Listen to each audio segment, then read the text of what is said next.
Billahi min sururi anfusina wa sayyiati a'malina may yahdihillahu fala mudilla lahu wa may yudlil fala hadiya lahu asyhadu an la ilaha illallah wahdahu la syarika lahu wa asyhadu anna Muhammadan abduhu wa rasuluhu alladzi la nabiyya ba'dahu amma ba'd. Wa iman rahimakumullah ayat 158 Allah Subhanahu wa taala mengingatkan auzubillahi minasyaitonir rajim inna safa wal marwata min sya'airillah faman hajja baita aw i'tamara fala junaha alaihi ay yatawwafa bihima wa man tatawwa'a khairan fa innallaha syakirun alim. Sesungguhnya Safa dan Marwah itu adalah di antara syiar-syiar Allah Subhanahu wa taala. Yang menarik, apa kaitan antara Safa dan Marwah yang merupakan manasik atau tata cara ibadah haji atau umroh dengan pembahasan sebelumnya bab sabar. Jadi tadi mah dibahas mengenai sabar. Orang-orang sabar itu cirinya seperti apa yang diberikan untuk kesabaran tersebut sampai pahala dan balasan bagi orang-orang yang sabar. Ayeuna nyambungna karena Safa jeung Marwah. Ternyata ikhwati rahimakumullah, salah satu kolerasinya yang mungkin dapat kita pahami adalah di antara Safa dan Marwah itu ada syariat untuk melakukan sa'i. Di sa'i antara bukit Safa dan Marwah. Sa'i itu dari kalimat sa'a. Di sa'i ke orang melihat. Sa'a itu artinya berusaha. Jadi berusaha. Seperti dalam kalimat wa allaisa lil insani illa ma sa'a. Dan tidak ada apa yang akan diterima oleh seorang manusia kecuali apa yang diusahakannya. Nah, mungkin kolerasinya nu sabar teh lain cicing, tapi nu sabar itu tetap berusaha. Makanya aya kalimat sa'a. Kumaha usahana? Kumaha usahana nu sabar teh? Nah, kudu ngajugjug wae, kudu kukurilingan, kudu indir. Nah, kumaha we? Berarti mah aya bentuk usahanya. Da tiap jama usahana beda-beda secara kemampuan jeung perhitungan. Kan hiji waktos mah aya hiji jami anu mengadu ke Rasulullah, Rasul sama abi teh ieu modal invest kababaturan dibawa kabur terbalik-balik cek Rasul teh senanya diteangan can senanya nya atos yang geus cenah kieu we tiap kali emut anjeun sebut we la haula wala quwata illa billah. Beuki inget aduh teu boga duit pawa balik ku batur la haula wala quwata illa billah. Ingat deui la haula wala quwata illa billah. Terus we kenutupan kakosongan hate bisi kaharewosan ku setan nya cenah mun teu dibikeun mah mun teu jeung si eta mah mun tah kana takdir Allah usian terus si hate jeung pikiran teh la haula wala quwata illa billah. Terus ikhtiarna teh kitu usahana teh. Nah, maka ternyata setelah beberapa waktu datang deh ke Rasul geus balik deui harta teh.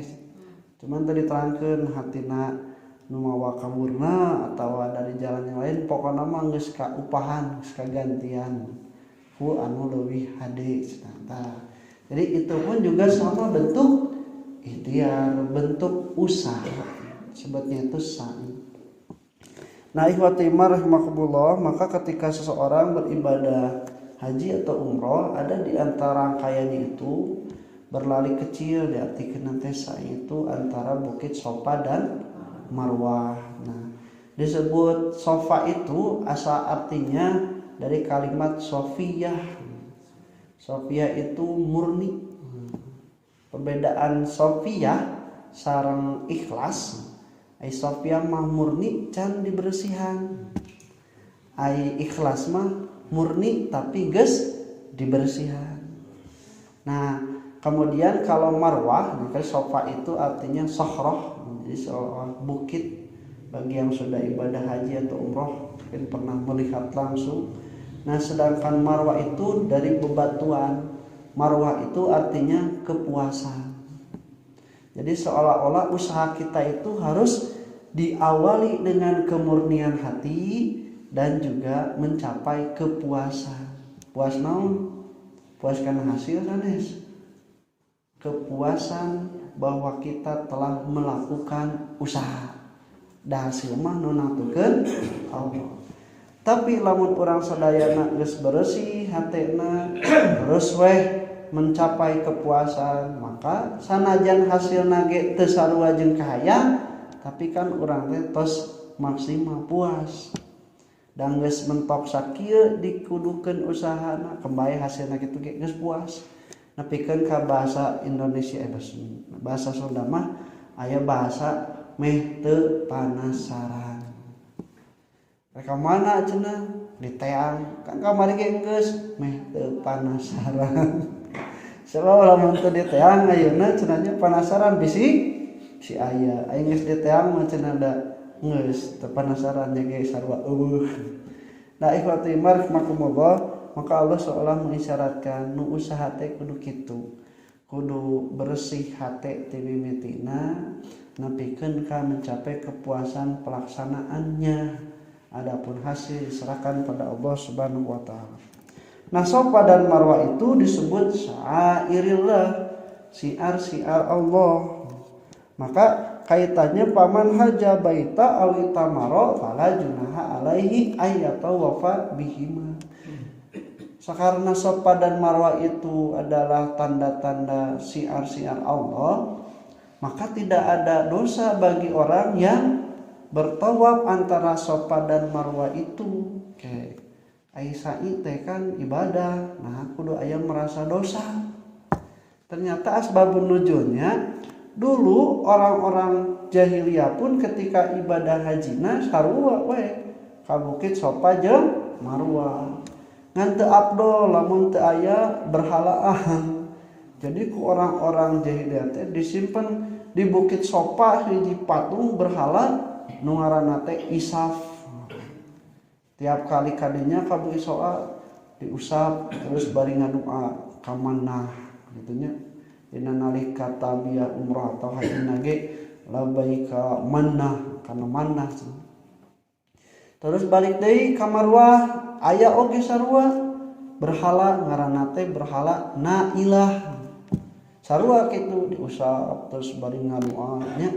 Nah, maka ketika orang-orang yang beriman karena belum Fathu Mekah, belum merdekakan, dibebaskan Mekah itu, ketika akan beribadah haji itu orang-orang beriman ngerasa ragu, kayak orang teh lamun misalna ibadah sa'i ka bukit Safa jeung Marwah atau berenang siga orang jahiliyah aya berhala. Nah, maka kata Allah, fala junaha alaihi ayyatawafa bihima.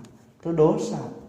Da Safa jeung Marwah mah syiar Allah, sanajan dijadikeun atawa ditambahan aya patung berhala. Nu penting mah entong musyrikna we nalika di bukit Safa jeung Marwah nurutan musab berhalana terus ngadoa ka berhala ulah tos we kadinya ngadoa sakumaha dicontohkeun ku Allah. Allahu akbar, Allahu akbar, la ilaha illallah, Allahu akbar. Jeung saterasna lahul mulku wa lahul hamdu jeung saterasna.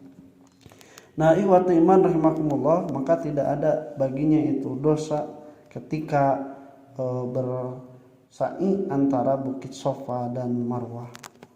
Nah, maka setelah itu wamang tatawwa khairan, dan siapa yang menambah kebaikan, nah oleh karena itu syiar itu disebut dalam bahasa aslinya adalah rasa, syuur jamaknya itu atau syair.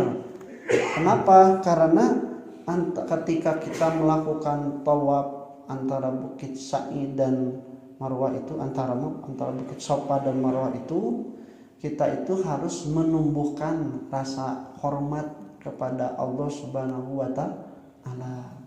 Di antaranya pemahaman kenapa ada syariat sa'i antara Bukit Safa dan Marwah sebagaimana yang dilakukan oleh ibunda Nabi Ismail alaihissalam, yaitu Siti Hajar. Nah, ikhwati iman rahimakumullah, maka harus menimbulkan ketundukan, ketaatan ketika melakukan Bukit Safa dan Marwah. Tong dugikeun ka ibadah umrah teh ku zaman kiwari nu diheulakeun teh selfie na. Selfie, hai guys. Sudah di Bukit Safa nih. Dan seperti itu yang didahulukan, tapi harus menimbulkan ketundukan yang terlebih dahulu diutamakan. Nah, wa man tatawa khairan, dan barang siapa yang menambah kebaikan. Nah, apa kebaikannya itu? Nasiar itu oleh Imam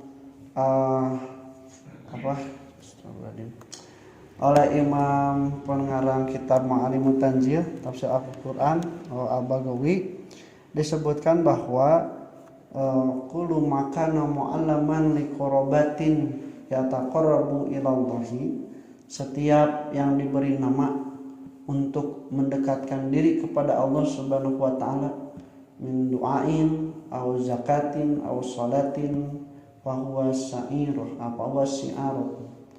apa yang dilakukan untuk mendekatkan diri kepada Allah di antara doa, zakat atau salat, maka itu adalah syiar.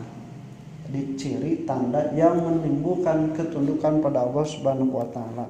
Dan barang siapa yang menambah kebaikan, nah ada yang mengatakan bahwa antara Bukit Safa dan Marwah sa'i itu hukumnya bukan wajib. Ada yang mengatakan itu sunnah. Makanya ketika sunnah, siapa yang bertawaf antara sa'i, antara Safa dan Marwah, maka itu dikatakan sebagai menambah kebaikan. Tapi karena ada yang mengatakan itu wajib rukun haji, rahimakumullah, maka lebih umum sifatnya, apapun bentuknya yang berkaitan dengan kebaikan, maka itu adalah merupakan syiar. Dan barang siapa yang menambah kebaikan dari syiar-syiar tersebut, maka Allah syakirun alim, maha bersyukur, maha menerima syukur, dan juga maha mengetahui. Sedikit yang diberikan, banyak yang dibalas, itulah orang yang bersyukur. Mayat tasyasaro, apa yang ringan dilakukannya tapi yu'ti kasir, tapi diberikan banyak, itulah bentuk kesyukuran. Qul qouli hadza wa astaghfirullah li wa lakum. Assalamualaikum warahmatullahi wabarakatuh.